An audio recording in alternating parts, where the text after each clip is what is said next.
স্কুলের সাদা ইউনিফর্মে দিয়া ছিল অর্কর সব থেকে প্রিয় দৃশ্য। করিডোরে দিয়ার দেখা পেলে অর্কর দিনটা ভালো হয়ে যেত। দিয়া খুব একটা কথা বলতো না, শুধু অর্কর পাগলামিগুলো দেখে মুচকি হাসত। এক বৃষ্টির দুপুরে স্কুলের বারান্দায় অর্ক যখন তাকে চিরকুটে লিখে দিয়েছিল, সারা জীবন পাশে থাকবি তো? হ্যাঁ, সারা জীবন থাকবো। এই নীরব সম্মতি ছিল অর্কর পৃথিবীর শ্রেষ্ঠ উপহার। এরপর কলেজের গেট পার হওয়ার পর অর্কর জগৎটা আচমকা বড় হয়ে গেল। নতুন বন্ধু, গিটার আর আড্ডার ভিড়ে দিয়া খুবই দ্রুত স্নান হয়ে আসতে লাগলো। দিয়া নিয়মিত মেসেজ দিত, কিন্তু অর্কর ফোন থেকে এখন কেবল ব্যস্ত আছি কিংবা পরে কথা বলছি এই জাতীয় মেসেজগুলোই ফিরে আসে। অর্ক এখন তার নতুন বান্ধবীদের সাথে ক্যাম্পাসে উচ্চস্বরে হাসাহাসি করে, আর দিয়া ক্যাফেটেরিয়ার কোনো এক কোণে বসে একা একা দীর্ঘশ্বাস ফেলে। একদিন অনেক চেষ্টার পর অর্ক দিয়ার সামনে এসে দাঁড়ালো, কিন্তু তার চোখে ছিল তীব্র বিরক্তি। কেন ডাকলে? দেখছো না বন্ধুর সঙ্গে জরুরি কথা বলছি। কাল তোমার জন্মদিন ছিল, সারা রাত ফোন করেছি। জন্মদিন মানেই ফোন করে রাত জাগতে হবে? আমি বন্ধুদের সঙ্গে ব্যস্ত ছিলাম। তুমি না বড্ড শেকের হয়ে যাচ্ছ দিয়া। তোমার সাথে আজকাল আমার কথা বলতেও রুচিতে বাধে। দিয়া কিছু বলতে চাইল, কিন্তু অর্কর অবজ্ঞার চোখের দিকে তাকিয়ে তার কথাগুলো গলার কাছে দলা পাকিয়ে গেল। সে কেবল নিচু হয়ে নিজের পায়ে আঙুলগুলো দেখছিল। এভাবেই অবহেলার মাত্রা বাড়তে বাড়তে এমন পর্যায়ে সে পৌঁছালো যে অর্ক এখন দিয়ার অস্তিত্বই অস্বীকার করতে শুরু করেছে। একদিন কলেজের পিছনের মাঠে দিয়া অর্ককে থামালো। সে শুধু চেয়েছিল অর্কর চোখে সেই পুরনো মানুষটিকে এক পলক দেখতে, কিন্তু অর্কর চোখে তখন কেবল ছুঁড়ে ফেলার নির্দয়তা। শোনো দিয়া, আমাদের এই স্কুল বেলার নাকেমিগুলো আর টেনে ওর কোন মানে হয় না। আমি এখন অন্য হয়ে বাঁচতে চাই। তুমি প্লিজ আমাকে আর ফলো করো না, ভীষণ বিরক্ত লাগে। এতটাই বিষিয়ে গেছি আমি? হ্যাঁ, গেছো। নিজের মধ্যে একটু ম্যাচুরিটি নিয়ে আসো। আসছি। অর্ক চলে গেল। দিয়া একবারও তাকে পিছন থেকে ডাকল না। যে মেয়েটি স্কুল জীবনে অর্কর এক ঝলক চাহনির জন্য ঘন্টার পর ঘন্টা রোদে দাঁড়িয়ে থাকত, সে আজকে নিঃশব্দে নিজের হাত থেকে অর্কর দেওয়া পুরনো সেই সুতোর ব্রেসলেটটা খুলে ঘাসের উপরে ফেলে দিল।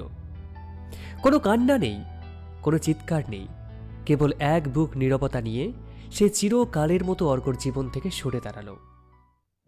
এরপর কলেজ জীবনের শেষ দিকে এসে অর্ক সেই তথাকথিত এনজয়মেন্ট ফিকে হয়ে আসতে শুরু করল। নতুন বন্ধুরা স্বার্থের টানে একে একে দূরে সরে গেল। একদিন নির্জন দুপুরে একা বসে থাকার সময় অর্কর হঠাৎ মনে পড়ল সেই মেয়েটির কথা, যে বিনা শর্তে তাকে ভালোবেসেছিল। সে অভ্যাসবশত দিয়ার নাম্বারে ফোন করল, কিন্তু ওপাশ থেকে যান্ত্রিক কণ্ঠ জানিয়ে দিল যে নাম্বারটি আর ব্যবহৃত হচ্ছে না। অর্ক বুঝতে পারল অবহেলার যে আগুনে সে দিয়াকে পুড়িয়েছিল, সে আগুনেই আজ তার নিজের শান্তি ছাই হয়ে গেছে। দিয়া আজকে অনেক দূরে, হয়তো অন্য কোনো শহরে নিজের স্বপ্ন সাজাতে ব্যস্ত। সেখানে আর অবহেলা করার মতো কোনো অর্ক নেই। 5 বছর পরের কথা। অর্ক এখন একটি কর্পোরেট অফিসে বড় পদে কর্মরত। বাহ্যিক চাকচিক্য আর আভিজাত্যের অভাব নেই তার জীবনে, কিন্তু বুকের ভিতর সেই পুরনো শূন্যতাটা আজ হাহাকার করে। অফিস থেকে ফেরার পথে একদিন শহরের এক নামী আর্ট গ্যালারির সামনে তাকে থামতে হলো। গ্যালারির দেওয়ালে টাঙানো বড় বড় ফ্রেমের মাঝে একটি ছবি দেখে অর্কর হৃৎপিণ্ড যেন এক মুহূর্তের জন্য থমকে গেল।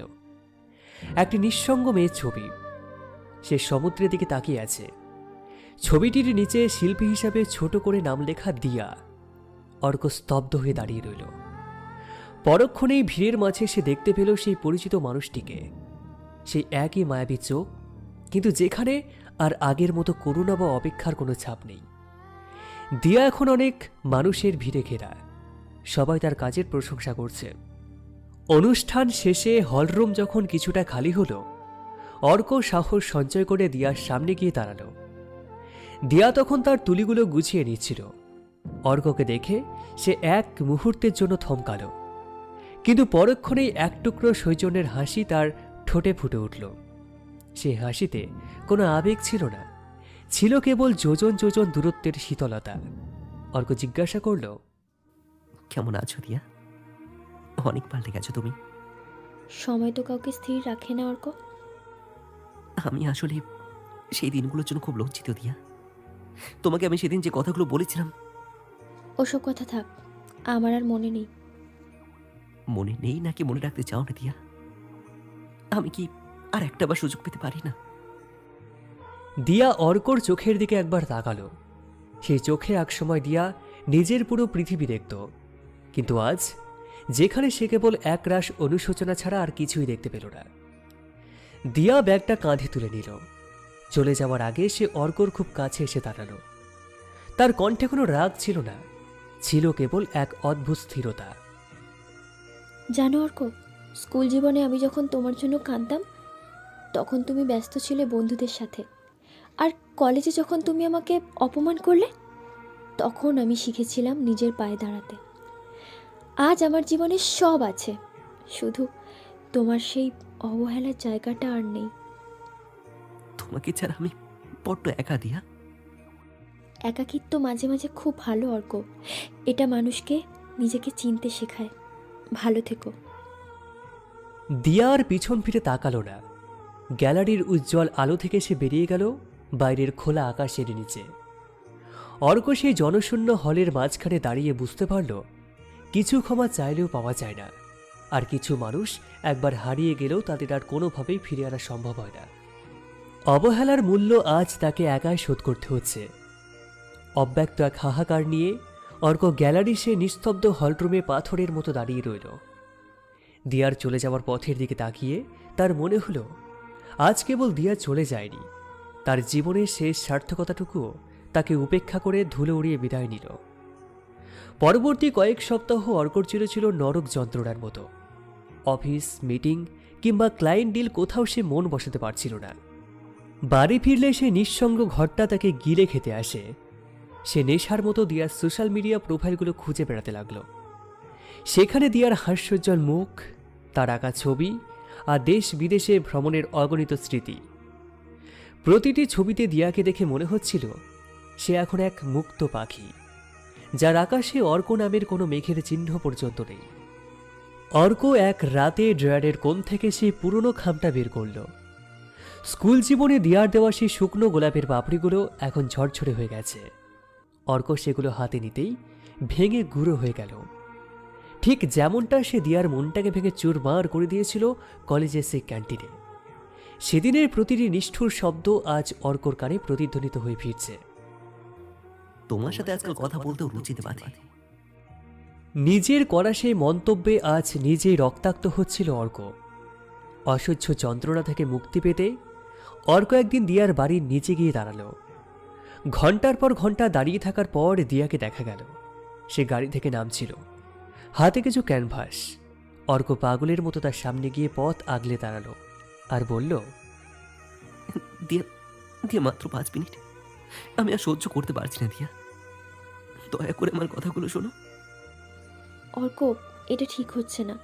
আমি পরিষ্কার বলেছিলাম আমাদের মাঝে আর কিছু অবশিষ্ট নেই। আমি জানি আমি অপরাধী, কিন্তু তুমি কি জানো দিয়া, আমি প্রতি রাতে কতবার মরেছি। তোমার সে অবহেলার দিনগুলোর কথা ভেবে আমার নিজের উপর খুব ঘৃণা হয় দিয়া। তুমি চাইলে প্লিজ আমাকে শাস্তি দাও, কিন্তু এভাবে এভাবে আমাকে দূরে সরিয়ে রেখো না। অর্ক, শাস্তি তো তুমি নিজেই নিজেকে দিচ্ছ। আমি তোমাকে অনেক আগেই ক্ষমা করে দিয়েছি, কিন্তু ক্ষমা মানেই তো ফিরে আসা নয়। দিয়া, আমি বদলে গেছি। আমি আর সেই উদ্ধত ছেলেটা নেই দিয়া, বিশ্বাস করো। তুমি বদলেছ কারণ তুমি এখন একা, কিন্তু আমি বদলে গেছি কারণ আমাকে বদলাতে বাধ্য করা হয়েছে। যেদিন আমার হাতটা তোমার সব থেকে বেশি দরকার ছিল, সেদিন তুমি আমাকে ইরিটেটিং বলে সরিয়ে দিয়েছিলে। আজ আমার জীবনে তোমার কোনো প্রয়োজনই অবশিষ্ট নেই অর্ক। দিয়া দ্রুত পায়ে ভিতরে চলে গেল। সিকিউরিটি গার্ড অর্ককে সরিয়ে দিল সেখান থেকে। অর্ক মাঝ রাস্তায় দাঁড়িয়ে চিৎকার করে কাঁদতে লাগলো, কিন্তু তার গলা দিয়ে কোনো শব্দ বের হলো না। রাস্তার পাশের ল্যাম্পপোস্টের নিচে অর্ক বসে পড়ল। তার আজ মনে পড়ছিল স্কুলের সেই টিফিন পিরিয়ডের কথা। দিয়া যখন তার নিজের টিফিনটা অর্কের জন্য লুকিয়ে রাখত, অর্ক বুঝতে পারল সে আসলে কেবল একটি মেয়েকে হারায়নি, সে তার জীবনের সেই শেষ আশ্রয়স্থলটিকে হারিয়েছে, যেখানে সে নিঃশর্তভাবে গৃহীত হতো। এখন অর্কর চারপাশ ঘেরা আভিজাত্য আছে, সাফল্য আছে, কিন্তু মাথায় হাত বুলিয়ে দেওয়ার মতো সেই দিয়া নেই। রাতের নির্জনতায় অর্ক নিজের ফোনে দিয়ার নাম্বারটাকে একবার দেখল। সে জানত এই নাম্বারে আর কোনো দিন কোনো ফোন করার অধিকার তার নেই। সে শুধু ডিলিট বাটনে হাত রেখে অঝরে কাঁদতে লাগল। দিয়ার সেই নীরব বিদায় আজ অর্কর জীবনের সব থেকে বড় এবং দীর্ঘস্থায়ী শাস্তি হয়ে রইল। অবহেলার ঋণ এভাবেই তিল তিল করে শোধ করতে হয়, যেখানে কান্নার জলও কোনো কাজে আসে না। অফিসের সহকর্মীরা অর্কর দিকে তাকাতে এখন ভয় পায়। এক সময়ের তুরক অর্ক এখন কেবলই এক ছায়া মানব। সে নিজেকে সবার সামনে গুটিয়ে নিয়েছে। রাতের পর রাত সে ঘুমোয় না, বরং বালিশে মুখ গুজে সেই সব স্মৃতির সাথে লড়াই করে, যা তাকে প্রতিনিয়ত বিদ্ধ করে।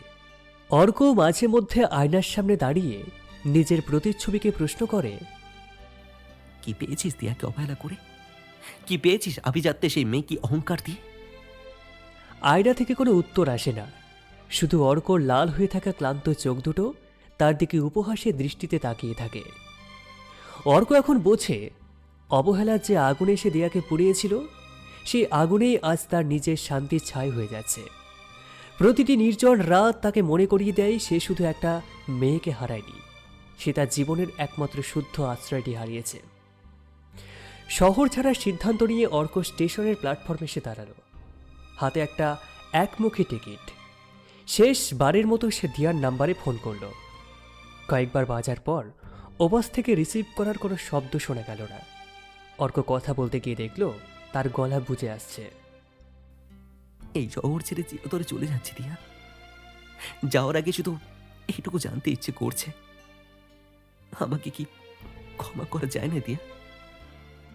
ক্ষমা আমি তোমাকে অনেক আগেই করে দিয়েছি অর্ক, কিন্তু তুমি কি জানো, ক্ষমার চেয়েও বড় একটা শব্দ আছে, সেটা হলো অপ্রাসঙ্গিকতা। অপ্রাসঙ্গিকতা? হ্যাঁ, আজ আমার জীবনে তুমি আর অপরাধী হিসেবেও বেঁচে নেই অর্ক। তুমি কেবলই এমন একজন মানুষ যার থাকা বা না থাকাতে আমার আর কিচ্ছু যায় আসে না। তুমি আমার কাছে এখন পুরোপুরি অপ্রাসঙ্গিক। তোমার ঘৃণাটুকু কি পাওয়ার যোগ্য নই আমি দিয়া? ঘৃণা অনেক দামি একটা আবেগ অর্ক, সেটা পাওয়ার জন্য মানুষ হতে হয়। ভালো থেকো নিজের একাকিত্ব নিয়ে। ওপাশ থেকে ফোনটা কেটে গেল। ট্রেনের হুইসেল বাজল। অর্ক বুঝতে পারল দিয়া তাকে আজ শুধু শহর থেকে নয়, নিজের অস্তিত্ব থেকে মুক্তি দিয়ে দিল। অর্ক ট্রেনের কামরায় গিয়ে বসল ঠিকই, কিন্তু সে জানত এই অন্তহীন শূন্যতা থেকে তার আর কোনো দিনই মুক্তি নেই। অবহেলার পাওনা শেষ পর্যন্ত এভাবেই শোধ করতে হয় সম্পূর্ণ একা হয়ে। অর্ক এখন এক অচেনা শহরে, যেখানে রাতগুলো অনেক বেশি দীর্ঘ আর বিষণ্ণ। তার স্কুলের বান্ধবী তুলি, যে একসময় অর্ক ও দিয়ার সম্পর্কে সাক্ষী ছিল, হঠাৎ একদিন তাকে ফোন করে। অর্ক ফোনটা ধরতেই ওপাশ থেকে তুলির চেনা কণ্ঠস্বর ভেসে আসলো। শুনলাম শহর ছেড়েছিস, কিন্তু নিজেকে কি ছাড়তে পেরেছিস অর্ক? নিজেকে ছাড়ার ক্ষমতা থাকলে তো কবেই মুক্তি পেতাম তুলি। আমি আজ নিজের তৈরি করা জেলখানায় নিজেই বন্দি। জানিস, কাল দিয়ার একটা আর্ট এক্সিবিশনে গিয়েছিলাম। ও এখন অনেক বড় শিল্পী। ভিড়ের মাঝে ওকে দেখে মনেই হলো না যে ওর জীবনে কোনোদিন অর্ক নামের কেউ ছিল। সেটাই তো হওয়ার কথা ছিল। আমি ওকে এতটাই অবহেলা করেছি যে আজও স্মৃতিতে আমার কোনো ধূলিকণা অবশিষ্ট নেই। তুই তোকে ভালোবাসতিস অর্ক, তাহলে কলেজে উঠে এমন পাল্টে গেলি কেন? তখন নতুনত্বের নেশা আর আভিজাত্যের অহংকার আমার চোখটাই অন্ধ করে দিয়েছিল। ভেবেছিলাম এ দিয়া তো চিরকাল আমারই থাকবে। ওর নীরবতাকে আমি দুর্বলতা ভেবেছিলাম। আজ বুঝতে পারছি সেই নীরবতাই ছিল ওর সব থেকে বড় শক্তি। দিয়া এখন খুব সুখে আছে রে। ওর জীবনে নতুন মানুষ আসার সম্ভাবনাও আছে। কিন্তু তুই কি এখনো ওর জন্য অপেক্ষা করছিস? ওর সুখী হওয়াটাই আজ আমার একমাত্র সান্ত্বনা তুলি। আমি জানি ও আর কোনো দিন ফিরবে না। আমার অপরাধের হয়তো কোনো ক্ষমাও হয় না। আমি শুধু চাই ও যেন এমন কাউকে পায় যে ওকে আমার মতো মাঝপথে ফেলে চলে যাবে না। তুলি ওপাশে চুপ হয়ে গেল। সে অনুভব করতে পারছিল অর্কর বুকের ভিতরের সেই দহন। হুম, নিজের যত্ন নিস অর্ক। যত্ন নেওয়ার কি বাকি আছে রে? দিয়ার আমি অবহেলার যোগ্যও ছিলাম না। ও তো আমাকে অপ্রাসঙ্গিক বলে মুক্তি দিয়েছে। এই মৃত আত্মা নিয়ে বেঁচে থাকাটাই এখন আমার শেষ শাস্তি। অর্ক ফোনটাকে রেখে জানালার বাইরে তাকালে দেখল অন্ধকার আকাশ। স্কুলের সেই সহজ সরল দিনগুলোর কথা ভেবে তার চোখে জল এসে গেল। কিন্তু সে জানে সময় আর স্মৃতি কোনোটাই পিছনে ফেরে না। দিয়া আজ তার নিজের আকাশে ডানা মেলেছে, আর অর্ক পড়ে রয়েছে একাকিত্বের গভীর গহ্বরে, যেখানে অনুশোচনা ছাড়া আর কিছুই অবশিষ্ট নেই।